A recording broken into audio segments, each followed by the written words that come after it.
જો તમે પણ સવારે ઈડલી સાંભાર ખાઈને એવું વિચારો છો કે તમે દુનિયાનો સૌથી બેસ્ટ નાસ્તો કરી રહ્યા છો, તો ખાલી 1 મિનિટ ઊભા રહેજો. ઈડલી ચોખા અને અડદની દાળમાંથી બને છે, જેમાં ચોખાનું પ્રમાણ અડદની દાળ કરતાં 3 થી 4 ગણું વધારે હોય છે. એટલે કાર્બોહાઈડ્રેટ્સ વધારે અને પ્રોટીન બહુ ઓછું હોય છે. 3 કે 4 ઈડલી ખાઓ, તમને માંડ 6 થી 8 ગ્રામ જ પ્રોટીન મળે છે. તો શું ઈડલી ખાવાનું બંધ કરી દેવાનું?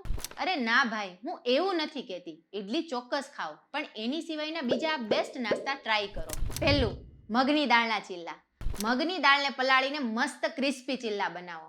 એની અંદર લો ફેટ પનીરનું સ્ટફિંગ કરી દો. ટેસ્ટ પણ જોરદાર આવશે અને પ્રોટીન પણ ભરપૂર.